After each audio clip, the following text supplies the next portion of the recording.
Hello students, welcome to wow sir. इस video में हम देखेंगे क्लास 10th के यूपी बोर्ड के 2025 में आए हुए प्रीवियस ईयर पेपर को। यहाँ पर हम मैथ्स का पेपर देख रहे हैं और इस पेपर का कोड है 822 BY। ठीक है, अभी हम 20 MCQs देखेंगे, तो चलिए शुरू करते हैं पहले क्वेश्चन से। यहाँ पर क्वेश्चन नंबर 1 है, for a polynomial fx the graph of y equals to fx is given, the number of zeros of fx in the graph will be. तो आपसे पूछ रहा है कि fx जो पॉलिनोमियल है उसके लिए नंबर ऑफ जीरोस क्या होगा। आप ग्राफ में देखेंगे और उससे बताएंगे कि नंबर ऑफ जीरोस क्या है। तो हमें क्या करना है, सिर्फ यहाँ पर इस पॉलिनोमियल के लिए जो ग्राफ दिया हुआ है इसको देखना है और यहाँ पर x एक्सिस पर चेक करना है कि कितनी जगह पर ये इंटरसेक्ट कर रहा है। तो हम देख सकते हैं कि यहाँ पर एक जगह पर, दो जगह पर और तीन जगह पर, ये तीन जगह पर इंटरसेक्ट कर रहा है। तो जितनी जगह पर इंटरसेक्ट कर रहा है उतने ही यहाँ पर नंबर ऑफ जीरोस हो जाते हैं। तीन जगह पर कर रहा है इसलिए तीन हो जाएगा इसका answer. Option number B correct answer हो जाएगा। ठीक है, देखते हैं question number 2। Prime factorization of 156 will be. 156 का प्राइम फैक्टराइजेशन, तो ये बहुत ही आसान है, बस इसके प्राइम फैक्टर्स निकालने हैं। 2 से गया तो 2 7 14, 2 8 16, 2 से गया 2 3 6, 2 9 18, 3 से गया 3 1 3 3 और 13 से यहाँ पे 1 टाइम्स। तो 156 के फैक्टर्स क्या हो गए, प्राइम फैक्टर्स हो गए 2 इंटू 2 इंटू 3 इंटू 13। अब यहाँ पर हम देख रहे हैं ऑप्शंस में हमें एक्सपोनेंशियल फॉर्म में दिया हुआ है, तो यहाँ पे 2 दो बार आया हुआ है, तो बस हमें 2 की पावर 2 कर देना है इंटू 3 इंटू 13 और ये हमारा option number A correct answer हो जाएगा। ठीक है, चलिए देखते हैं क्वेश्चन नंबर 3। यहाँ पर है the HCF of the numbers this and this will be. अब हमें इसमें HCF निकालना है, तो HCF निकालने का भी बहुत ही आसान तरीका है। 175 के फैक्टर्स निकाल लेंगे, तो ये जा रहा है 5 से, 5 3 15 और 5 5 25, फिर से 5 से, 5 7 से गया 1 टाइम और ये वाला नंबर ये जाएगा 7 से, 7 1 7 और ये 7 3 21 13 से। ओके, तो अब हमें फैक्टर्स दिख रहे हैं। 175 के फैक्टर्स है, मतलब प्राइम फैक्टर्स है 5 इंटू 5 इंटू 7 और 91 के प्राइम फैक्टर्स है 7 इंटू 13। हमें निकालना है HCF बताने के लिए हम क्या करेंगे, इसमें कॉमन फैक्टर्स देखेंगे। तो यहाँ पर हमें ये दिख रहा है 7, यही इसका HCF हो जाएगा। Option number B correct answer हो जाएगा। अब देखते हैं अगला question, question number 4। Which of the following numbers will be a rational number. इनमें से कौन सा रैशनल नंबर है। तो देखो, एक चीज आपको पहले ये समझनी है कि रूट के अंदर अगर कोई प्राइम नंबर लिखा है, 2 लिखा है, 3 लिखा है, 5 7 11 13, ये सब प्राइम नंबर्स है। अगर रूट के अंदर कोई प्राइम नंबर है तब तो वो कंफर्म आपका रैशनल इरेशनल नंबर हो जाता है। ठीक है, तो यहाँ पर आप देखोगे तो जितने भी नंबर्स लगभग दिए सब इरेशनल ही हैं। तो यहाँ पे √3 और √5 ये एक इरेशनल नंबर है, ये भी एक इरेशनल नंबर है। एक इरेशनल नंबर अगर दूसरे इरेशनल नंबर से डिवाइड होता है तो रिजल्ट में इरेशनल ही आता है। ठीक है, यानी इसको हम डिवाइड करेंगे तो रिजल्ट इरेशनल होगा। हाँ, ये ध्यान रखना है कि अगर वो नंबर डिफरेंट है तो ही ये चीज होगा, अगर वो नंबर सेम हुआ तब तो वो कट जाएगा आपस में। ठीक है, सिंप्लीफाई भी करके चेक कर लेना है। तो पहला वाला जो ऑप्शन है √3 बाई √5 ये तो इरेशनल रिजल्ट देगा। इसी तरह से यहाँ पर हम देखते हैं √2 ये भी इरेशनल है, ये भी इरेशनल है। किसी भी दो इरेशनल नंबर्स का प्रोडक्ट जो आएगा वो भी इरेशनल होगा। ठीक है, तो ये भी इरेशनल हो गया। इस वाले में देखते हैं, अब यहाँ पे आपको थोड़ा सा इंटरेस्टिंग है, देखना होगा √5 प्लस √7 ये दोनों इरेशनल नंबर्स हैं, यहाँ पे भी है। पर यहाँ फॉर्मूला एक चल रहा है आइडेंटिटी a प्लस बी और दूसरा a माइनस बी। ठीक है, a plus B into a minus B अगर आप करोगे तो यहाँ पर क्या आ जाएगा, a² माइनस b² वाला फॉर्मूला जो आपने पढ़ा होगा। तो यहाँ पे क्या आ जाएगा, √5 का, इसको मैं यहाँ पे सॉल्व कर रहा हूँ, a² यानी √5 का स्क्वायर माइनस b² यानी √7 का स्क्वायर। तो इसको आप सिंप्लीफाई करोगे तो √5 का स्क्वायर 5 हो जाएगा और √7 का स्क्वायर 7 हो जाएगा। 5 माइनस 7 करोगे तो -2, -2 हमारा रैशनल नंबर है, तो यही इसका करेक्ट आंसर हो जाएगा, ऑप्शन नंबर सी। और √12 की बात करें तो √12 यहाँ पे नहीं होगा। क्यों नहीं होगा, देखो √12 को हम लिख सकते हैं 2 इंटू 2 इंटू 3, मतलब इसके फैक्टर्स लिख दिए। फिर यहाँ पे क्या होगा, इसको कॉमन निकाल दिया तो 2√3 हो जाएगा। अब देखो ये रैशनल है और ये इरेशनल है, किसी भी रैशनल और इरेशनल का जो प्रोडक्ट होता है वो भी इरेशनल ही आता है। ठीक है, तो इस वजह से ये भी नहीं होगा, ये भी नहीं होगा, ये भी नहीं होगा, ये तीनों का रिजल्ट इरेशनल होगा। ऑप्शन नंबर सी करेक्ट है, जो कि रैशनल आंसर आएगा। अब हम देखते हैं question number 5। The solution of a pair of linear equations this and this will be. Okay, तो यहाँ पर हमसे बोल रहा है कि हमें लीनियर इक्वेशंस के सॉल्यूशन बताने कि कैसे होंगे, क्या वो यूनिक होंगे, क्या उसके सॉल्यूशन 2 आएंगे या इनफाइनाइटली मैनी या फिर नन ऑफ दीज। तो इस केस में हम क्या करेंगे, यहाँ पर हम इसे कंपेयर करेंगे ax plus B Y plus C equals to 0 से। जब आप इससे कंपेयर करोगे तो यहाँ पर क्योंकि दो इक्वेशन है तो मैं a1 बोल रहा हूँ, a1 की वैल्यू हो जाएगी 2, b1 की वैल्यू हो जाएगी 1, c1 की वैल्यू हो जाएगी -5। ये जो 5 है 5 लेफ्ट साइड जाएगा इक्वल टू के, तो यहाँ पे -5 हो जाएगा। मैं इसको डायरेक्ट लिख रहा हूँ, कंपेयर हमें इस चीज़ को करना है, a1 upon a2 equals to b1 upon b2 equals to c1 upon c2। यहाँ पर a1 b1 c1 इस इक्वेशन से आएगा और a2 b2 c2 इस इक्वेशन से। ठीक है, तो चलिए देखते हैं इनकी वैल्यूज क्या है। a1 की वैल्यू हो गई 2, a2 की वैल्यू हो गई 3, b1 की वैल्यू हो गई 1, b2 की वैल्यू हो गई क्या हो गई, यहाँ पे b2 की वैल्यू 2 हो गई। ठीक है, c1 की वैल्यू क्या हो गई 5, यहाँ पे -5 हो जाएगा और c2 की वैल्यू -8। अब क्योंकि ऊपर नीचे दोनों में माइनस है तो हम इसे हटा भी सकते हैं, माइनस माइनस आपस में कैंसिल हो जाएगा, प्लस हो जाएगा। अब यहाँ पर हमें कंपेयर करना है कि हो क्या रहा है, क्या ये दोनों आपस में इक्वल हो रहे हैं, नहीं।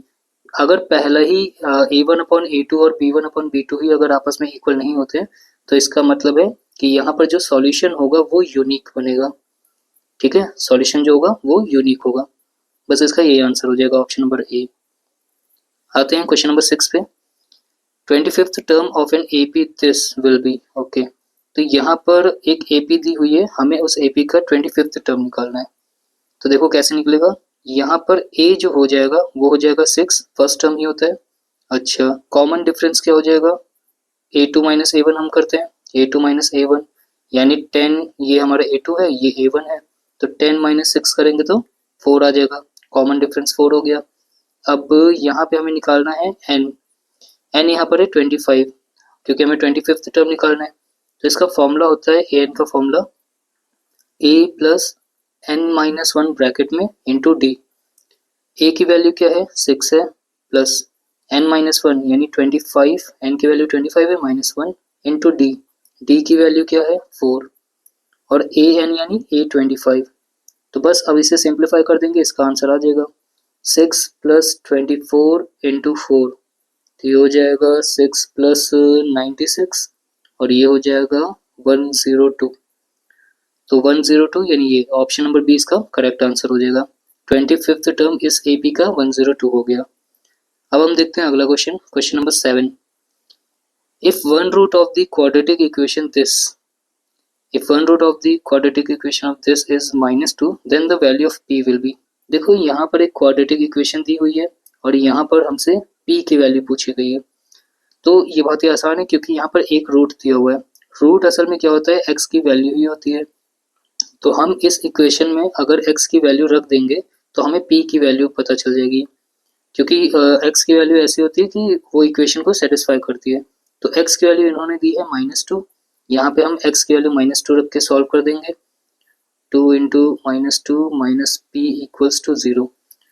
अब देखो यहाँ पे क्या होगा, -2 का स्क्वायर हो गया 4 प्लस 2 2 ज़ा 4 होता है और प्लस माइनस माइनस यानी यहाँ पे आ जाएगा माइनस का 4 और ये माइनस का p है तो मैं राइट साइड में भेज दे रहा हूँ इक्वल टू के, तो यहाँ पे पॉजिटिव p हो जाएगा। 4 माइनस 4 कितना हो गया 0, यानी p इक्वल्स टू 0 हो जाएगा। तो p की वैल्यू यहाँ पे 0 हो जाएगी। ठीक है, अब देखते हैं question number 8। Distance between 2 points this and this will be. अच्छा, ये दो पॉइंट्स है और हमें डिस्टेंस बतानी है। तो यहाँ पर ये हो जाएगा x1 y1 और ये हो जाएगा x2 y2 और डिस्टेंस का फॉर्मूला होता है स्क्वायर रूट में x2 माइनस x1 का होल स्क्वायर प्लस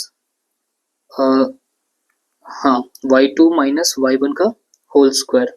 इनकी वैल्यूज पुट कर देंगे, x2 क्या है 4 है, x1 क्या है 2 है, इनका स्क्वायर करेंगे प्लस y2 क्या है 1 है, y1 क्या है 3 है, इसको सॉल्व करके इसका स्क्वायर कर देंगे और ये पूरा स्क्वायर रूट में ही रहेगा। अब इसे सॉल्व कर देते हैं, स्क्वायर रूट में हमारा क्या आ जाएगा, देखो 4 माइनस 2 2 हो गया और 2 का स्क्वायर क्या हो गया 4, फिर यहाँ प्लस है 1 माइनस 3 होता है -2 का स्क्वायर करोगे तो प्लस का ही 4 आ जाएगा फिर से, तो ये हो गया रूट में 8 और रूट 8 का मतलब है 2 × 2 × 2, इसका मतलब 2 जो है कॉमन निकल जाएगा तो 2√2 आ जाएगा, ठीक है, यानी ये आ जाएगा डिस्टेंस, और ऑप्शन नंबर बी करेक्ट हो जाएगा। अब आते हैं क्वेश्चन नंबर 9 पे।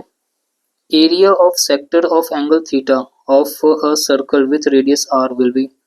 तो एरिया ऑफ सेक्टर, अच्छा एरिया निकालना है, देखो यहाँ बोल रहा है एरिया बताना है, किसका बताना है, सेक्टर, एरिया ऑफ सेक्टर बताना है, किसका, ऐसे सर्कल का जिसका एंगल थीटा हो, यानी एक सर्कल है, ठीक है, और इसमें एक सेक्टर बन रहा है और इसका जो एंगल है वो है थीटा विथ रेडियस आर, यहाँ पे रेडियस आर दी हुई है, ठीक है। अब हमें एरिया बताना है, तो ये आपको पता ही होगा, इसका सीधा फॉर्मूला ही होता है कि एरिया ऑफ सेक्टर क्या होता है, area of sector equals to हो जाता है theta upon 360 into pi R square, ये होता है। तो आपको बस ऑप्शन में मैच कर लेना कौन सा है। ये यहाँ पर थोड़ा सा चेंज है, यहाँ पे देखो 360 तो है लेकिन 2 पाई आर लिखा, तो ये वाला तो नहीं होगा, और इसमें आप देखो इस वाले में, यहाँ पर अगर आप 2 को सिंप्लीफाई करोगे, मतलब 2 × 1 = 2 और इसे हाफ करोगे 2 से, तो ये हो जाएगा 360 डिग्री, तो ये बन जाएगा करेक्ट वाला theta upon 360 pi R square, ठीक है, यानी यही करेक्ट ऑप्शन है। इन्होंने थोड़ा सा चेंज किया है, ऊपर नीचे 2 से मल्टीप्लाई कर दिया बस, इस वजह से ऑप्शन नंबर डी करेक्ट हो जाएगा। चलिए अगला देखते हैं, question number 10। The length of a tangent of a circle of radius 3 cm drawn from a point at a distance of 5 cm from the center will be, okay, तो यहाँ पर क्या बोल रहा है कि एक सर्कल है और यहाँ से देखो, आप समझो कैसे, द लेंथ ऑफ टेंजेंट, ये आपसे पूछ रहा है the length of tangent of a circle, एक सर्कल है जिसके ऊपर टेंजेंट बनी है, उस टेंजेंट की लेंथ के बारे में पूछ रहा है, और अब यहाँ पे लिखा है फिर सर्कल ऑफ रेडियस 3 सेंटीमीटर, यानी सर्कल जो है उसकी रेडियस 3 सेंटीमीटर है, ठीक है।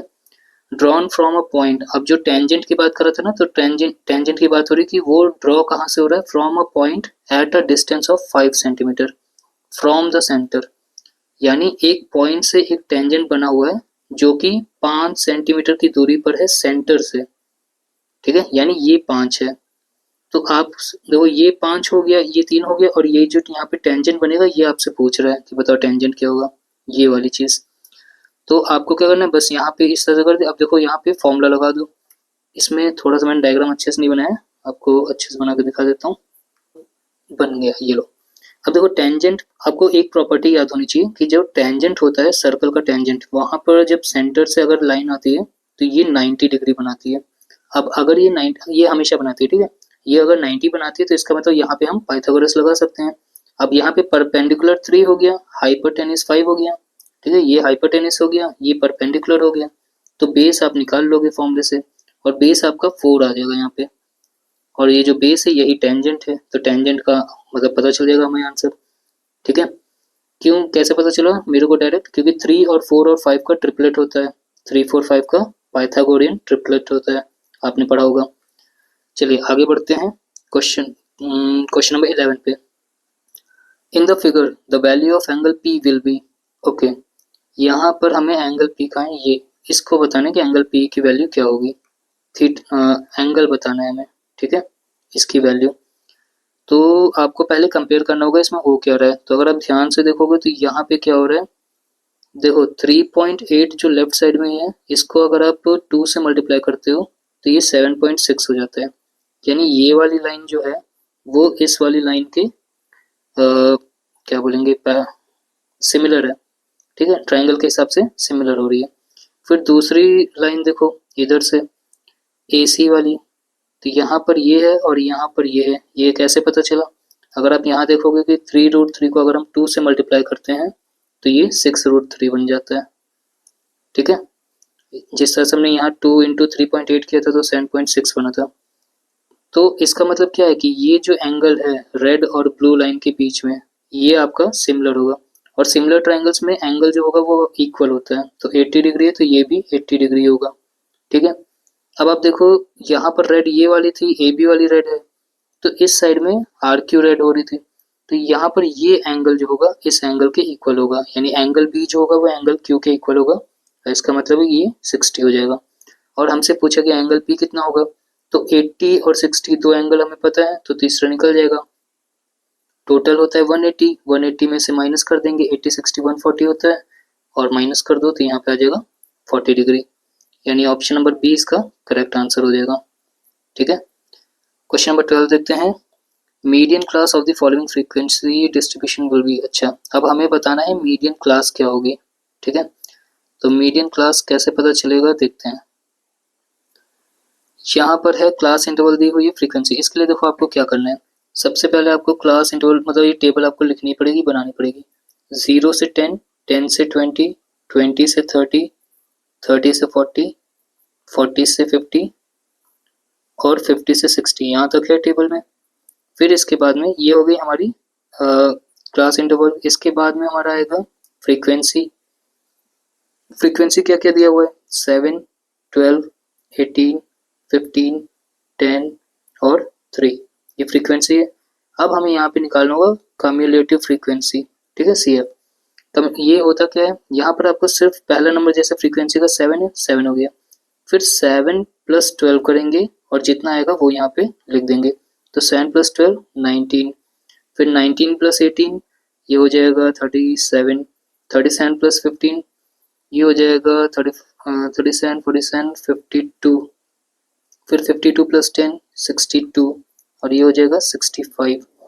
तो यहाँ पर जो लास्ट नंबर होता है यही आपका फ्रीक्वेंसी का सम भी हो जाता है, यानी 65 जो इधर आया वो फ्रीक्वेंसी का सम हो गया। ठीक है, अब देखो हमें क्या करना है, हमें यहाँ पे जब मीडियम क्लास पता करनी होती है तो हम क्या करते हैं, सीधे जो फ्रीक्वेंसी का सम आया है यानी हम इसे n बोल देते हैं, तो जो 65 आया है इसको अगर हम इसका हाफ देखेंगे, पहली बात तो फ्रीक्वेंसी का हाफ, इसको मैं n बोलता हूँ, सम ऑफ फ्रीक्वेंसीज। ठीक है, इनका हाफ करेंगे, ये आ जाएगा हमारा 65/2 और ये हो जाएगा 32.5। ये जो 32.5 है या फिर इसे पॉइंट में लिख देते 32.5, ये जो आया 32.5। अब हमें इसमें चेक करना है कि 32.5 किसके बीच में आएगा, किन दो नंबर्स के बीच में आएगा, और वो भी हम कम्युलेटिव फ्रीक्वेंसी में चेक करेंगे। तो अब देखो 19 और 37 के बीच में आएगा 32.5। ठीक है, अब इनके बीच में आएगा तो इनमें बड़ा वाला नंबर कौन सा है, बड़ा है 37, और 37 अगर बड़ा है तो इसके ठीक सामने जो होगा वही हमारा मीडियन क्लास हो जाएगा। ठीक है, तो हमें करना क्या होता है, फ्रीक्वेंसी का सम करना है, फिर उसका हाफ करना है, हाफ वाली जो वैल्यू आ रही है उस वैल्यू को यहाँ पे चेक करना है कि किन दो नंबर्स के बीच में आएगा, और जो भी बड़ा वाला नंबर होगा उस नंबर के सामने ही वाला हमारा मीडियन क्लास होगी, यानी ऑप्शन नंबर ए करेक्ट हो जाएगा 20 से 30। अब हम देखते हैं question number 13, trigonometry. If sine theta equals to cos theta then the value of theta will be. Theta जो है वो 0 से 90 के बीच में यानी एक्यूट एंगल है, और साइन थीटा बराबर कॉस थीटा है, तो आपको वैल्यू ऑफ थीटा बतानी है। देखो इसके लिए आपको अगर टेबल याद होगी तो टेबल अगर याद है तो आपको ऐसे ही पता चल जाएगा कि साइन 45 डिग्री और कॉस 45 डिग्री ये दोनों ही सेम होता है, ये होता है 1/√2। ठीक है, टेबल आप देखोगे तो उसमें इन दो की वैल्यूज सेम होंगी, तो बस यही इसका आंसर हो जाएगा, यानी थीटा क्या हो जाएगा 45 डिग्री। अब देखते हैं अगला क्वेश्चन, क्वेश्चन नंबर 14, cos 0 का मान क्या होगा। ओके, तो टेबल अगर याद होगी तो ये भी आ जाएगा। तो cos 0 होता है यहाँ पर होता है साइन cos, तो इसकी वैल्यू हो जाएगी, cos 0 की वैल्यू होती है 1। ठीक है, चलिए देखते हैं अगला क्वेश्चन, क्वेश्चन नंबर 15 पे आते हैं। If tan 2a equals to 1 where 2a is acute angle the value of a will be। तो यहाँ पर बोल रहा है कि tan 2a अगर 1 है, देखो tan 2a equals to 1, ये बहुत ही आसान है। असल में tan 2a यहाँ पे यानी एंगल आएगा, equals to 1 है, तो 1 की जगह हम क्या लिख सकते हैं, tan के ही उसमें, तो आ जाएगा tan 45 डिग्री। tan 45 डिग्री अगर आप चेक करोगे तो ये 1 होता है। तो अब इससे क्या होगा, अब हम इसे कंपेयर करेंगे तो 2a equals to 45 डिग्री हो जाएगा, और फिर यहाँ पर a की वैल्यू आ जाएगी 45/2 यानी 45 का हाफ, और हाफ होता है 22.5 degree.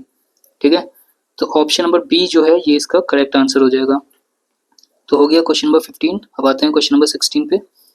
The value of sec a plus tan a into this will be। Okay, तो sec a plus tan है एक ब्रैकेट में है और दूसरे ब्रैकेट में 1 माइनस साइन है, इसको बस सिंप्लीफाई करना है। देखो sec a plus tan a एक ब्रैकेट में, दूसरे ब्रैकेट में 1 माइनस साइन ए। इसको सॉल्व करने के लिए हम क्या करेंगे, यहाँ पर सेक और टेन जो भी है इन सबको मतलब साइन कॉस में कन्वर्ट करेंगे।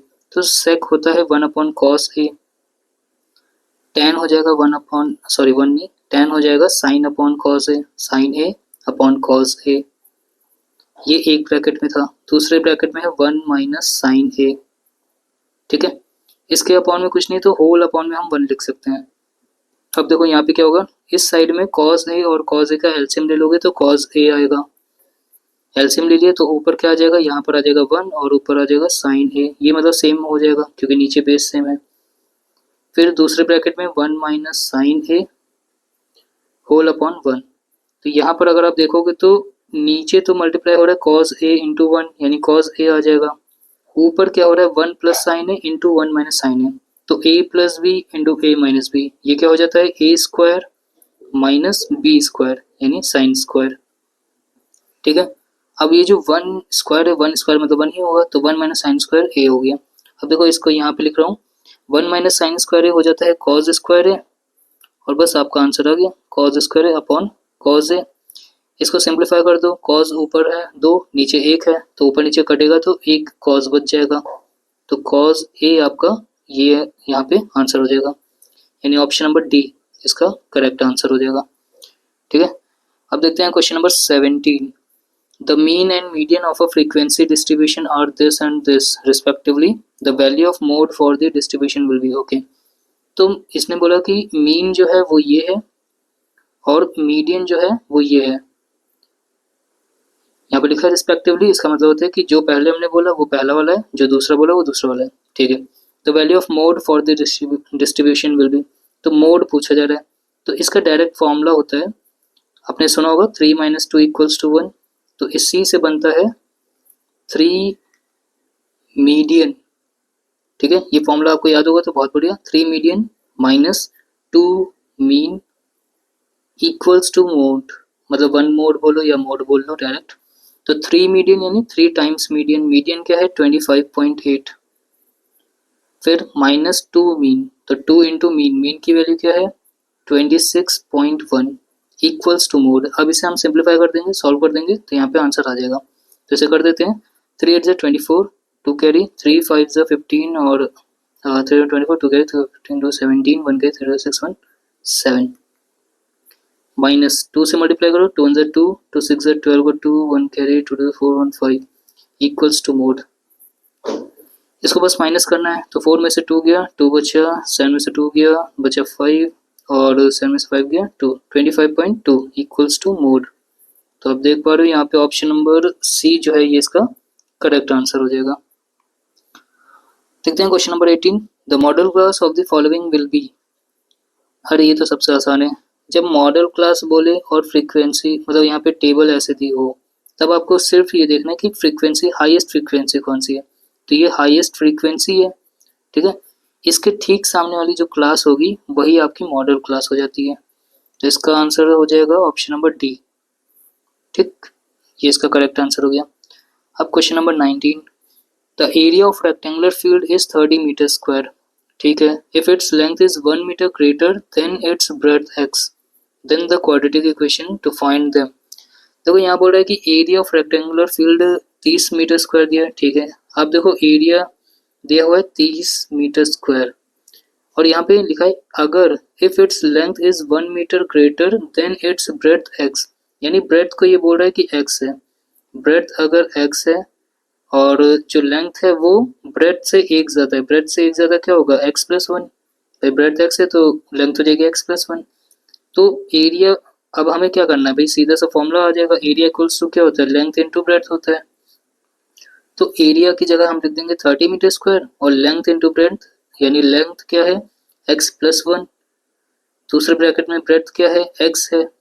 बस अब इसको हम सिंप्लीफाई कर देंगे, ये मतलब सॉल्व कर देंगे। यहाँ पे सॉल्व करते ही क्या होगा, जो सॉल्व वैसे नहीं करना है, यहाँ पे इक्वेशन बनानी है, यहाँ पे ऑप्शन दिया हुआ है, तो इसे देखो क्या हो जाएगा 30 इक्वल्स टू क्या हो जाएगा x, ये जो बाहर x है ये अंदर दोनों से मल्टीप्लाई हो जाएगा, ये हो जाएगा एक्स स्क्वायर प्लस x, और ये जो 30 है जब उस साइड जाएगा तो क्या हो जाएगा माइनस का 30, तो यहाँ मैं डायरेक्ट 0 लिख रहा हूँ, ये 30 यहाँ पे आ जाएगा माइनस 30, तो ये हमारी इक्वेशन बन जाएगी। ठीक है, x square plus x minus 30, तो ये वाली है इक्वेशन। इसका करेक्ट आंसर हो गया ऑप्शन नंबर सी। अब क्वेश्चन नंबर 20 जो कि लास्ट क्वेश्चन है, देखते हैं। इससे पहले मैं आपको एक चीज़ बता दूं, आप इस तरह के जितने भी प्रीवियस ईयर पेपर्स हैं ये आप डाउनलोड कर सकते हैं खुद से मेरी वेबसाइट से। वेबसाइट का नाम है wowsir.in, ठीक है। wowsir.in आप सर्च करोगे गूगल पर तो आपको मेरी वेबसाइट मिल जाएगी, और वहाँ पर प्रीवियस ईयर पेपर और इसके अलावा और भी बहुत सारी चीज़ें जो आपके काम की हैं। चलिए आते हैं अपने इस क्वेश्चन पे। हाँ, वीडियो पसंद आए तो लाइक कर दीजिएगा और अपने फ्रेंड्स को शेयर भी कर सकते हैं। कोई फिर भी अगर डाउट हो क्वेश्चन में, किसी भी क्वेश्चन में, तो आप कमेंट लिख सकते हैं। कमेंट में मैं फिर से बता दूंगा या फिर उस पर एक अगली वीडियो बना दूंगा। कोई क्वेश्चन अगर आपको फिर भी कोई कन्फ्यूजन हो किसी भी तरह का तो आप कॉमेंट में लिख सकते हैं, ठीक है। लास्ट क्वेश्चन करते हैं। When a die is thrown once, जब एक डाई को एक बार फेंका जाता है, डाई यानी कि पासा, लूडो खेलते हो ना, तो लूडो में जो पासा होता है, the probability of getting an even number will be, even number आने की क्या प्रोबेबिलिटी है। तो हमें पता है कि जब हम डाइस फेंकते हैं तो यहाँ पे क्या होता है कि 1 2 3 4 5 6 आउटकम्स क्या होंगे, यही होते हैं, या तो 1 आएगा या फिर 2 आएगा। इस तरह से टोटल आउटकम्स क्या होते हैं, टोटल आउटकम्स होते हैं 6, मतलब इनमें से ही कुछ आएगा, 6 में से कुछ भी आ सकता है, या तो 1 आएगा या 2 आएगा, 6 कुछ भी आ सकता है। ओके, हमसे पूछा जा रहा है probability of getting an even number, even number आने की क्या प्रोबेबिलिटी है। तो इवन नंबर मुझे पता है कि 2 है, 4 है, 6 है, 6 में से 3 इवन नंबर्स हैं, तो 6 में से 3 इवन नंबर्स आने की प्रोबेबिलिटी है। बस यही हमारा आंसर हो जाएगा, प्रोबेबिलिटी यही होता है। इसे सॉल्व सिंप्लीफाई कर दो 3/6, तो ये कितना हो जाएगा 1/2, तो 1/2 यानी ऑप्शन नंबर सी। तो यहीं तक था। वीडियो देखने के लिए थैंक यू, और आप कमेंट में लिख सकते हैं जो भी क्वेश्चन आपके डाउट्स हो। इस वीडियो के डिस्क्रिप्शन में आपको इस क्वेश्चन पेपर का लिंक मिल जाएगा, आप चाहें तो वहाँ से डाउनलोड कर सकते हैं, और या फिर वेबसाइट पे डायरेक्ट जा सकते हैं। वेबसाइट का भी लिंक इसमें मैं डाल दूंगा, आप वहाँ वेबसाइट पे जा करके और भी ज़्यादा पेपर्स देख सकते हैं। Thanks for watching.